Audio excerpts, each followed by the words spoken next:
Good evening, winos. I'm a little under the weather this week, so I can't really smell or taste anything, which is super unfortunate for a wine drinker. So we're gonna do something a little different. My pupper, Apollo, and I are gonna be having an early night, so I'm going to tell him a funny bedtime story based on actual facts from wine history. Let's get started. Today's story is about mistakes. Apollo, do you remember that time you peed on the carpet in front of all of my friends at a dinner party? Yeah, I didn't think so. Well, it's okay, because even winemakers make mistakes sometimes. This is the story of Chile. Chile is a beautiful country in South America, nestled between the Pacific Ocean and the Andes Mountains. They have a Mediterranean climate, which is perfect for growing red grapes, and grow them they do.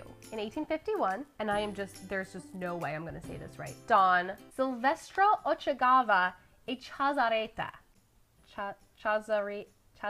brought red wines from Bordeaux to Chile. In particular, vines of Merlot and Cabernet Sauvignon. Only a few years later, there was a huge pest infestation that wiped out almost all of Bordeaux's grapevines. But Chile got their vines before any of that happened, which will be important later. For about 150 years, these Chilean winemakers made killer Merlot and sold it all over the world. These Merlots were known for their very distinctive flavors. They were big and bold, fuller in body with more spicy and smoky characteristics than the Merlots in France.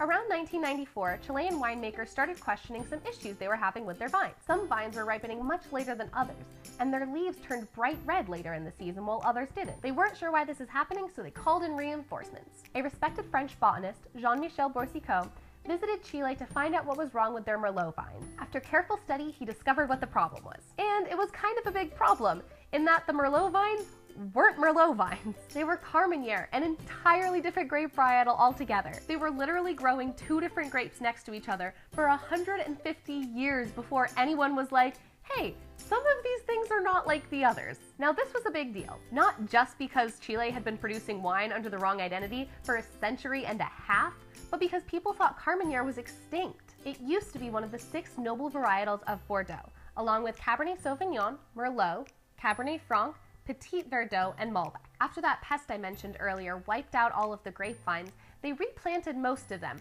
but no one replanted Carmenere, because I guess no one cared about it. Just like how you play with most of your toys, but you never really play with Mr. Bear. But it's fine, he doesn't take it personally. It's fine, it's fine. So when they rediscovered Carmenere in Chile, everyone was like, dude, France, we found your missing grapevine! But France was like, meh, we've got 5 other grape varietals and they are doing fine, so you can have it. So France doesn't really grow Carmenere anymore. But from then on, it became Chile's signature red grape. Although they do still produce Merlot, actual Merlot, they now produce more Carmenere than anything else. The moral of this wine tale is that everyone makes mistakes.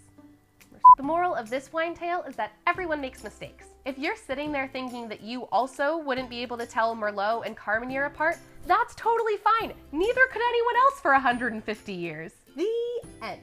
And now it's time for bed. Cheers and good night, winos.